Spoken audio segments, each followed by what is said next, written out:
Valmiki, who had been sitting quietly all the while, became greatly excited at the words of Narada, and his eyes flashed with a great happiness. Loath to interrupt the flow of words from the lips of Narada, his eyes beseeched the divine Rishi to tell him more. Sensing his eagerness, Narada, with a smile lighting his young face, continued his talk. Dasaratha, the father of Rama, said Narada, was very eager to crown his eldest son Rama as the Yuvaraj of the kingdom. Rama, who was noble, who was the home of all virtues, the great qualities we spoke of just now. The king began to make all preparations for the coronation. His younger wife, Kaikeyi, however, was against the coronation. With the help of two boons which she had been granted long ago, she made the king agree to her stipulations. One of them was the crowning of her son Bharata as the king, and the other was the banishment of Rama to the dreaded Dandaka forest. The unfortunate king, bound as he was by his promise, had to conform to her wishes, and he banished Rama to the forest. The noble Prince Rama agreed to go away to please his father and to fulfill the promise of the king. Rama's brother Lakshmana, who was born of Sumitra, was devoted to Rama, and he decided to accompany Rama in his exile. Rama had a wife by name Sita. She was dear to him as his very life. She was the daughter of Janaka. Born as she was of a noble race, this jewel among women followed her lord Rama even as the star Rohini does the moon. On the banks of the river Ganga dwelt a hunter by name Guha. Rama spent the first night of his exile in Sringaberapur, the capital of the hunter king. After sending the charioteer Sumantra back to Ayodhya, the capital of the Ikshvaku kings, Rama, Lakshmana, and Sita crossed the river Ganga with the help of Guha. They then arrived at the ashram of Bharadwaj. The rishi advised them to go to the hill by name Chitrakuta and to build a hermitage there. They crossed many coppices and fords and small rivers and finally arrived at the hill by name Chitrakoot. Lakshmana built a hermitage, and the three of them were dwelling happily there in the midst of so much natural beauty. Even as Rama was approaching Chitrakoot, Dasaratha, his father, unable to bear the separation from his beloved son Rama, abandoned his mortal frame and was gathered to his forefathers. Bharata had all the while been with his uncle Yudhajit, the brother of Kaikeyi. Vasishtha, the royal preceptor, sent for him, and when the funeral obsequies were completed, the wise man told Bharata about the danger of a country which was without a ruler, and asked Bharata to take up the reins of the kingdom and rule it as his father had done. Bharata refused to do so. Instead, he made up his mind to go to the forest, meet Rama, and bring him back to Ayodhya. He went to Chitrakuta accompanied by his subjects and the ministers and Vasishtha. He met Rama and beseeched him to accept the kingdom. He said, "My lord, you are the king and you must come back and take up the responsibility of ruling the kingdom." But Rama, who was ever famed for granting anyone his wish, was firm in this one instance and refused to grant Bharata his wish. He would not accept the kingdom, since that would falsify his father's promise. Finally, as a compromise, Bharata asked for the sandals of Rama and told him that he would place them on the throne and rule the kingdom in the name of Rama, as his representative. Rama agreed to it. Bharata took an oath that he would enter Ayodhya only with Ram. He therefore stayed in a small village by name Nandigram, which was on the fringe of the city of Ayodhya. There he stayed dressed in tree bark and deerskin, and with his hair matted even as Rama's and Lakshmana's were. He was governing the country, waiting eagerly for the coming of Rama. Rama, in the meantime, felt that he should abandon Chitrakuta, since the people of Ayodhya knew his whereabouts. Therefore, he decided to penetrate into the Dandaka. The first event in the Dandaka was his slaying of the Rakshasa by name Viradha. He then proceeded to the ashrams of Sharabanga, Sutikshna, Agastya, and the brother of Agastya. Agastya made a gift of the great bow of Indra to Rama. He also gave him a beautiful sword and 2 quivers which were inexhaustible. The rishis in the forest approached Rama with a request. They told him about their being harassed by the Rakshasas who were dwelling in their midst, and asked Rama to protect them. Rama listened to them and told them that he would do so. He said that he would destroy all the Rakshasas. It was a solemn promise made by Rama. They went to a spot by name Panchavati. It was on the banks of the river Godavari, and it was beautiful. There Lakshmana built an ashram, and they spent a happy time there. By now 13 years had been spent in exile. When they were in Panchavati, Surpanaka, a Rakshasi who was dwelling in the Janastan, came to Rama and expressed her love for him. Incensed at this, Rama caused her to be disfigured. Lakshmana took up his sword and cut off her nose and ears. She went to her brother Kara and complained to him about the insult to herself by 2 mere men. At her instigation, Kara, Dushana, and the Trishiras, with an army made up of 14,000 Rakshasas, accosted Rama. Rama killed all of them single-handed, and thus rid the Janastan of all the Rakshasas.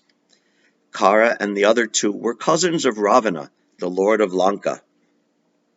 Hearing about the incidents in Janastan, Ravana decided to avenge the deaths of his cousins and the destruction of the army, and also the insult to Surpanaka. He went to Maricha, a Rakshasa, for assistance. Maricha tried in many ways to convince Ravana of the prowess of Rama and about the dangers of arousing his anger, but Ravana paid no heed to his words. Prodded as he was by fate, Ravana took Maricha with him and arrived in the neighborhood of the ashram of Rama. With the help of his Maya, at which he was an adept, Maricha lured Rama and later Lakshmana away from the ashram. And when Sita was alone in the ashram, Ravana carried her away. Jatayu, the king of eagles, was a friend of Rama, and he tried in vain to prevent Ravana from abducting Sita. He was fatally wounded, and Ravana went away with the princess. When they came back to the ashram, Rama and Lakshmana found it empty, with Sita abducted, and with seeing Jatayu, who was dying, Rama was beside himself with grief and anguish. He heard about Ravana from the lips of dying Jatayu, and when the eagle died, Rama performed the funeral rites for him as he would for his own father. The brothers then went southwards in search of Sita. While they were proceeding thus, they were caught in the arms of a gruesome-looking Rakshasa by name Kabanda. His arms were a yojana long, each, and his head was in his stomach. His mouth was wide open to swallow his victims. Kabanda was in reality the son of Kuvera, who had been cursed to assume this form. When he was killed by the brothers, he regained his celestial form and returned to the heaven. Before leaving him, Kabanda told Rama about Shabari, a devotee of Rama who was waiting for the coming of Rama. Kabanda also said that on top of the Rishyamukha hill dwelt a Vanara by name Sugriva, who would help Rama find Sita. Rama went to the ashram of Shabari, was worshipped by her, and he gave her leave to reach the heavens, which she had earned by her tapas. Rama and Lakshmana proceeded on their journey and reached the lake known by the name Pampa, and after passing it, they were wandering around at the foot of the hill Rishyamukha. They were accosted by Hanuman, the minister of Sugriva. Hanuman took them to the presence of Sugriva. A great and lasting friendship was formed between these two, Rama and Sugriva, and this was forged by fire, which was kindled by the wise Hanuman. Rama recounted to Sugriva about himself and about the misfortune which had befallen him, the abduction of Sita by some Rakshasa. Sugriva came out with his story and the unfortunate condition he was in, banished from his city by his brother Vali. Rama promised to kill Vali to please Sugriva. The Vanara was dubious about the prowess of Rama, and he recounted the many acts of valor performed by his brother. To assure him of his own superior strength, Rama lifted the skeleton of one Dundubi with the tip of his toe and flung it to a distance of 10 yojanas. And again, with a single arrow, he pierced 7 glorious sala trees. Sugriva was ashamed of himself for his lack of faith in Rama and said, "This arrow of yours has pierced the 7 salas, split the earth open, and after entering the nether regions, it has returned to your quiver. Never before have I seen such valor. Forgive me for doubting you." They went to Kishkinda, the capital city of Vali. Sugriva called out to the great warrior Vali and challenged him to come out and fight with him. Rama killed Vali with a single arrow and established Sugriva on the throne of the dead Vali.